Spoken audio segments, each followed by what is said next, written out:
Oh hey guys, what's up? Welcome to your 98th Android tutorial for the new Boston. And again, what we're going to do in this tutorial is work with some data, like I said, for the next few tutorials, because it's a pretty crucial thing for most applications. You want to save some files, save some data somewhere, and so I'm going to kind of go through different ways you can do that.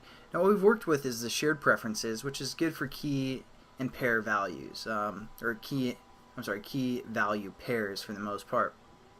So if you want to save just a variable, have that variable change and update it, we can do that. Now another way we can save some data or save some files is again internal storage, which is pretty similar to shared preferences, but I just want to show you guys some more stuff that we can do, and this data will be saved internally in the internal storage. So what's going to happen is if they uninstall our application, it is going to be deleted, this internal storage that we're going to create here, or this file. So the first thing that we want to do is we want to set up our class, and don't worry, we don't need to create a new XML layout finally. So we're just going to use the same one that we did from the other class as well. I'm just going to move this up here.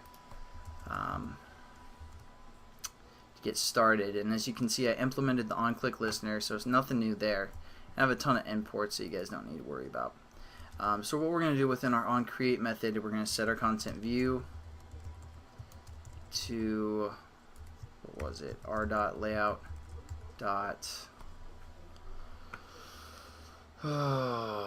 shared preferences.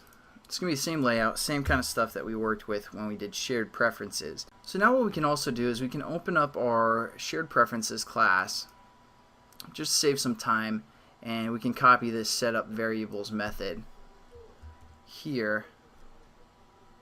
Actually, let's just kind of copy everything from here, which is our onClick method, which is just a switching case, and our setup variables method. Copy that. And then we're going to go over to internal data, and we're going to, since we copied our onClick method, we're just going to delete the one that it set up for us and hit paste. And we're going to delete whatever is within our save and our load button. So now that we've copied it, we just need to call this method setup variables within our onCreate method. So it kind of initializes all of our variables there. And we also want to add the references to our edit text and our text view. So we'll do that above our class.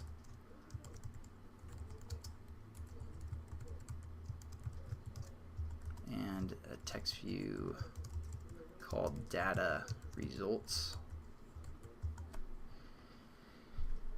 And there we go. We pretty much have everything set up for our tutorial now. Now how we're going to work with the internal storage is we're going to create a file output stream to write our data. And then we're going to create a file input stream to read our data. So let's first, just for this tutorial, we're going to write some data. But let's first create our file output stream. So again, we want this to be a variable that we can use throughout our whole class. So we're going to say file output stream like this, and we're going to call it FOS, or FOS. FOS. And within our setup variables, we're also just going to quickly create it and then close it for the most part, so we know that it exists. And we also want to have a file name, just like the last tutorial. So we're going to set up a string that's going to be our file name, and we're going to say string file name equals internal string, something like that. So what we need to do is we need to create this file output stream within our onCreate method, set it up to our file name, and set up how we want to write to it and all that good stuff. So we're going to do that within our onCreate method. Again, we have this method called setup variables, so we're just going to set it up within that method, which is going to be called within our onCreate. We're just going to set it up and then close it for the most part. So we created this file output stream. Again, output is how we write data, and we're going to set that equal to something called, or using a method called open file output. And what it takes within its parameters is the file name. Again, we just set up that variable as our string reference called internal string, and then we also want to say the way that we want to write to it for the most part. So context dot mode private, because we don't want anyone to see this file name. We want to only be able to access it within code for the most part, so we're going to use the default, mode private. It's giving us an error because when we open data, or try and write to data, load data, all that good stuff, it's not always, it's one of those sketchy things. We have to surround it with a try and a catch clause, so we can easily just hover over the error and say surround with try and catch clause. I'm going to click that, and now it's going to catch if a file has not been found, for the most part, exception, and then print it to the stack trace.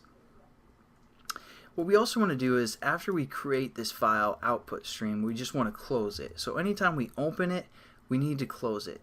So we're just going to do that quickly, fos.close. And there we go. And again, it's going to say, hey, we are trying to close it. We need to surround this with a try and catch as well. But since it's already within the try bracket, what we're going to do is we're going to say add a catch clause to the surrounding try.